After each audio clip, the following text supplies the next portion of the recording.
ನಮ ಸೂರ್ಯಾಯ ಶಾಂತಾಯ ಸರ್ವರೋಗ ನಿವಾರಣಿ ಆಯುರಾರೋಗ್ಯಮೈಶ್ವರ್ಯಂ ದೇಹಿ ದೇವಾಹ ಜಗತ್ಪತೆ. ಸೂರ್ಯದೇವ ಸಮಸ್ತ ಲೋಕೋ ಸುಖಿನೋ ಭವಂತು ದೇವ. ಹೆಂಗಜ್ಜಿ ಆಯ್ತಾ ಕೆಲಸ ಎಲ್ಲ? ಶೋಭಾ ಬಾ ಮಗ ಕುತ್ಕೊಳ್ಳಿ. ಇವಾಗಷ್ಟೇ ತುಳಸಿ ಪೂಜೆ ಎಲ್ಲ ಆಯಿತು. ಕಾಫಿ ಎಲ್ಲ ಕುಡಿದ್ಬಿಟ್ಟು ಹಿಂಗೆ ಕೂತ್ಕೊಂಡೆ. ಬಾ ಕುತ್ಕೊ. ಅಪ್ಪ ದೇವರೇ, ಆಗಲ್ಲ ಅಜ್ಜಿ, ಕೂತ್ಕೊಳ್ಳೋಕ್ಕಾಗಲ್ಲ. ಕೂತ್ಕೊಂಡ್ರೆ ಸಾಕು ಮಂಡಿ ಇಟ್ಕೊಳ್ತದೆ. ಯಾಕೆ ಅಂತ ಗೊತ್ತಿಲ್ಲ. ಎಷ್ಟು ವಯಸ್ಸಿಗೆ ನಿನಗೆ? ನನಗೆ ಆಯ್ತಜ್ಜಿ ಈಗ 34. ಈ ಶ್ರಾವಣ ಬಂದರೆ 34. ಅದೇನಾದ್ರು ಶ್ರಾವಣ ಬಂದರೆ ಅಂತಿದ್ಯಾ? ಬರ್ದಿದ್ರೆ ಹಂಗಾರೆ 33ನಾ? ನನ್ನ ಕಷ್ಟ ನನಗೆ. ನೀನು ನೋಡು ವಯಸ್ಸಾದ್ರೂ ಇನ್ನೂ ಹೆಂಗಿದ್ಯಾ ಮಗ. ಹಿಂಗೆ ಹೇಳ್ತೀನಿ ಅಂತ ಬೇಜಾರು ಮಾಡ್ಕೋಬೇಡ. ಬದುಕಕ್ಕೆ ಗೊತ್ತಿದ್ರೆ ನೆಮ್ಮದಿಯಾಗಿ ಆರೋಗ್ಯವಾಗಿ ಚೆನ್ನಾಗಿರ್ಬೋದು. ಆದರೆ ಬದುಕಕ್ಕೆ ಗೊತ್ತಿಲ್ಲ ಅಂದರೆ ಆರೋಗ್ಯವಾಗಿರೋಕ್ಕಾಗಲ್ಲ, ನೆಮ್ಮದಿಯಾಗೂ ಇರೋಕ್ಕಾಗಲ್ಲ. ಓ ಅಜ್ಜಿ, ನನಗೇನು ಬದುಕಕ್ಕೆ ಗೊತ್ತಿಲ್ಲ ಅಂತ್ಯಾ? ನಾನು ಈ ಗಂಡನ ಕಟ್ಕೊಂಡು ಎಷ್ಟು ಕಷ್ಟಪಟ್ಟಿದ್ದೀನಿ ಗೊತ್ತಾ ನಿನಗೆ? ಆ ಸಂಘದಲ್ಲಿ 50,000 ತಗೊಂಡು ಒಂದು ಅಂಗಡಿ ಇಟ್ಕೊಂಡು ಮಗನ ದೊಡ್ಡ ಸ್ಕೂಲಲ್ಲಿ ಓದಿಸ್ತಾ ಇದ್ದೀನಿ. ಈ ಊರಲ್ಲೇ ಯಾರು ಓದಿಸಿಲ್ಲ ಅಂಥ ಸ್ಕೂಲಲ್ಲಿ. ದಿನ ಎಷ್ಟು ವ್ಯವಹಾರ ಮಾಡ್ತೀನಿ ಗೊತ್ತಾ? ಓ ನಾನಾಗಿಗೆ ಸರಿ ಇವತ್ತು ಇನ್ನು ಎಷ್ಟು ಬೇಕು ಚಿನ್ನ ಎಲ್ಲ ಇಟ್ಕೊಂಡಿದ್ದೀನಿ. ಏನು ಬೇಕೆಲ್ಲ ಮನೆಗೆ ಮಾಡ್ಕೊಂಡಿದ್ದೀನಿ. ತಿಂಗಳ ಎಷ್ಟು ದುಡ್ಡು ಕಟ್ತೀನಿ. ಓ ನನಗೆ ಬದುಕಕ್ಕೆ ಗೊತ್ತಿಲ್ಲ ಅಂತೆ ನೀನು. ಅಯ್ಯೋ ಅದನ್ನೇ ಮಗ ನಾನು ಹೇಳ್ತಿರೋದು. ಎಲ್ಲ ಮಾಡ್ಕೊಂಡಿದ್ಯಾ. ನಿನ್ನ ಆರೋಗ್ಯಕ್ಕೆ ನಿನ್ನ ದೇಹಕ್ಕೆ ಏನು ಬೇಕು ಅನ್ನೋದನ್ನ ನೋಡ್ಕೊಂಡಿದ್ಯಾ ನೀನು? ಈಗ ನೀನೇ ಹೇಳ್ದೆ, ನೀನೇ ಈ ವಯಸ್ಸಲ್ಲಿ ಹೆಂಗಿದ್ಯಾ ಅಂತ.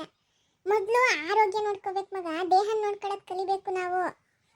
ನೋಡು ಇವಾಗ ಆಳೆ ಸೂರ್ಯ ಒತ್ತನಂತೆ ಬಂದು ಎಷ್ಟೊತ್ತಾಯ್ತು, ಇವಾಗ ಎದ್ದು ಬರ್ತಾ ಇದೆಯಾ. ಏನು ಸಿಗ್ತದೆ ಅಂತ ನಿಮಗೆ ಇದರಿಂದ? ನೆಮ್ಮದಿ ಹಾಳಾಯ್ತದೆ. ನೋಡು ನಾವು ಏನೂ ಇಲ್ಲದೆ ಬದುಕ್ತು, ಆದರೆ ನೆಮ್ಮದಿ ಸಂತೋಷವಾಗಿತ್ತು. ಇವಾಗಿನ ಮಕ್ಕಳು ನೋಡು ಎಲ್ಲ ಬೇಕಾಗಿ ತಿಂತೀರಾ, ಬೇಕಾಗಿ ತಗೋತೀರಾ, ಆದರೆ ಏನು ನೆಮ್ಮದಿನೂ ಇಲ್ಲ, ನಿಮಗೆ ಆರೋಗ್ಯನೂ ಇಲ್ಲ. ಯಾಕೆ? ಒತ್ತನಂತೆ ಹೇಳಲ್ಲ, ಒತ್ತನಂತೆ ಹೇಳೋದು ಕಲೀರಿ. ಯಾವಾಗಲೂ ನೋಡು ಮಗ, ಒಂದು ವಿಷಯ ತಿಳ್ಕೊ. ಆರೋಗ್ಯ ಚೆನ್ನಾಗಿರೋಕ್ಕೆ ಕಾರಣ ಏನು ಗೊತ್ತಾ? ಬೆಳಗಿನ ಜಾವ 4 ಗಂಟೆಗೆ ನೀನು ಏನೇ ಕೆಲಸ ಇರಲಿ ಎದ್ಬಿಡು, ನೀನು ಮಲ್ಕೋಬೇಡ. 4 ಗಂಟೆಗೆ ನೀನು ಎದ್ದು ಸ್ವಲ್ಪ ಯೋಗ ಗೀಗ ಮಾಡು. ಸೂರ್ಯ ನಮಸ್ಕಾರ ಮಾಡು. ನಿನಗೆ ಎಲ್ಲ ಮಾಡೋಕ್ಕಾಗಿಲ್ಲ ಅಂದರೆ ಒಂದು ಕಲ್ತ್ಕೊ, ಸೂರ್ಯ ನಮಸ್ಕಾರ ಮಾಡು. ಸೂರ್ಯ ನಮಸ್ಕಾರ ಮಾಡಿ ಮನೆ ಅಂಗಳ ಅಟ್ಟಿ ಎಲ್ಲ ಗುಡಿಸಿ ರಂಗೋಲಿ ಹಾಕಿ ಆಮೇಲೆ ನೀನು ದೇವರಿಗೆ ಕೈ ಮುಗಿದು ದೀಪ ಹಚ್ಚಿ ಮನೆಯಿಂದ ಹೊರಗೆ ದಾಟು. ಮತ್ತು ದಿನ ನಿನಗೆ ಊಟ ಅಂತ ತಿಂತೀಯಲ್ವಾ, ಬೇರೆ ನಿಂದೆ ನೀನು ನೋಡ್ಕೊಂಡ್ರೆ ಹೆಂಗೆ? ದೇವ್ರಿಗೊಂಚೂರು ನೀನು ಮಾಡೋ ನೈವೇದ್ಯನೇ ಇಡು. ಎಲ್ಲ ಕೊಟ್ಟಿಲ್ವ ಭಗವಂತ ಹೇಳು ನೋಡೋಣ. ಆದರೆ ಆ ಭಗವಂತನಿಗೆ ನೀನು ಏನು ಕೊಡ್ತಿದ್ಯಾ? ಒಂದಿಷ್ಟು ನೈವೇದ್ಯ ಇಟ್ಟು ಆಮೇಲೆ ಮನೆ ಮಂದಿ ಎಲ್ಲ ಬೆಳಗಿನ ತಿಂಡಿ ಮಾಡ್ಕೊಂಡು ತಿನ್ನಿ. ಆರೋಗ್ಯ ಎಷ್ಟು ಚೆನ್ನಾಗಿರುತ್ತೆ ನೋಡು. ಇದನ್ನೆಲ್ಲ ಮರ್ತೇ ಬಿಟ್ಟಿದ್ದೀರಾ. ಹೇಳಿದ್ರೆ ಹಳೆ ಮುದುಕಿ ಅಂತೀರ. ಇದನ್ನೆಲ್ಲ ನೋಡು, ಮನೆ ಸಂಸಾರ ಅಂದರೆ ಹಿಂಗೆ ನಡೀತಾ ಹೋಗ್ಬೇಕು. ನೀನು ಎಷ್ಟೇ ಓಡಿದ್ರು ಮಗ ಜೀವನದಲ್ಲಿ ಒಂದು ತಿಳ್ಕ, ನಿಂಗೆ ಕೊನೆಗೆ ಬೇಕಾಗಿದ್ದ ಆರೋಗ್ಯನೇ.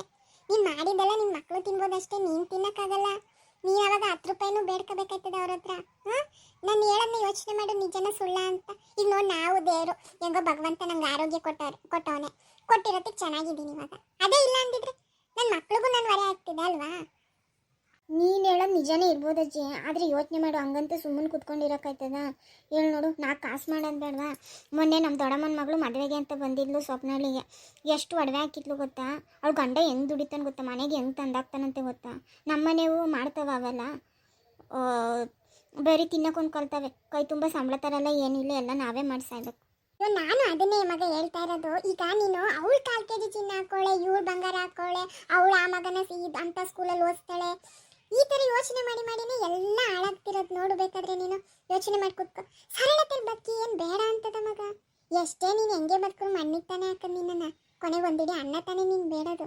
ಯಾಕೆ ಇಷ್ಟು ಒದ್ದಾಡ್ತೀರಾ? ಆಯ್ತಾ ಒದ್ದಾಡ, ನಮ್ಮ ಅಪ್ಪ ಅಮ್ಮ ಎಲ್ಲ ಮಾಡಿಟ್ಟವ್ರ, ಓಲಿ ಬಿಡು ಕುತ್ಕೊಂಡು ತಿನ್ನೋಣ. ಇಲ್ಲ ಅಂದಮೇಲೆ ಕೈಲಿ ಎಷ್ಟಾಗುತ್ತೋ ಅಷ್ಟು ಮಾಡ್ಬೇಕು ಮಗ. ಇವಾಗ ಮೊನ್ನೆ ಬಸಣಿ ಬಂದಿದ್ಲು, ಹೇಳ್ತಾ ಇದ್ಲು, ಶೋಭಾ ಯಾವಾಗ್ಲೂ ಕೆಲಸ ಅಂತ ಮಾಡ್ತಿರ್ತಾಳೆ, ಟೈಮಿಗೆ ಸರಿಯಾಗಿ ಊಟ ಮಾಡಲ್ಲ ಅಂತ. ಹಂಗೆ ಯಾಕೆ ಮಾಡ್ಕೊತೀಯ ಅಂತ ನಾನು ಕೇಳೋದು. ನಿನ್ನ ದೇಹಕ್ಕೆ ನೀನು ಟೈಮ್ ಕೊಡ್ಕೊ ಅಂತ ನಾನು ಹೇಳ್ತಿರೋದು. ಮಾಡಬೇಡ ಅಂತೆಲ್ಲ ಮಾಡೋಕ್ಕೂ ಒಂದು ಇದಿರಲ್ವ ಮಗ. ಕೆಲಸ ಮಾಡ್ತೀವಿ ಅಂತ ದೇಹನ ದಂಡಿಸಿದ್ರೆ ಒಂದು ತಿಳ್ಕ, ಕೆಲಸ ಮಾಡ್ತೀವಿ ಅಂತ ದೇಹನ ದಂಡಿಸಿದ್ರೆ ಒಂದಲ್ಲ ಒಂದಿನ ನಿನ್ನ ದೇಹ ನಿನ್ನನ್ನು ದಂಡಿಸ್ತದೆ. ಕೇಳ್ತದೆ ನಿನಗೆ. ನೀನು ನನಗೇನು ಮಾಡಿದ್ಯಾ?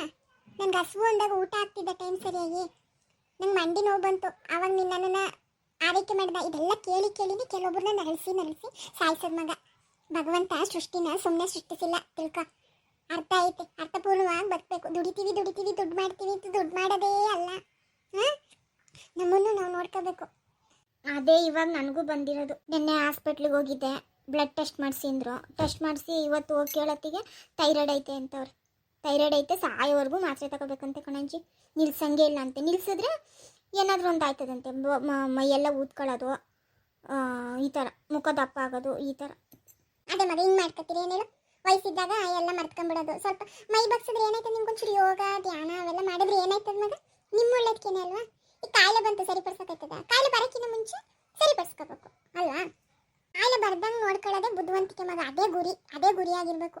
ದೇವ್ರು ಕೊಟ್ಟಿರೋ ಈ ದೇಹನ ಶರೀರನ ಹೆಂಗೆ ಕೊಟ್ಟು ಕಳಿಸಿರ್ತಾನೆ ಅವನು, ಅದೇ ಥರ ಇಟ್ಕೊಂಡು ನಾವು ಕೊನೆಗೆ ಮಣ್ಣಲ್ಲಿ ಮಣ್ಣಾಗಬೇಕು. ಅದು ನಮ್ಮ ಗುರಿಯಾಗಿರ್ಬೇಕು ಮಗ. ಈಗ ನೋಡು, ಕೋಟಿ ಸಂಪಾದನೆ ಮಾಡಿಸ್ಬೋದು ಮಗ, ಆಯ್ತಾ. ಅದೇನು ದೊಡ್ಡ ವಿಷಯ, ನೀನು ಮನಸ್ಸು ಮಾಡಿ ಕೋಟಿ ಸಂಪಾದಿಸ್ಬೋದು, ಆದರೆ ಆರೋಗ್ಯ ಸಂಪಾದಿಸ್ತೀಯ ನೀನು, ಆಗಲ್ಲ ಅಲ್ವಾ. ಬಂದ್ರಿ ಇವರು.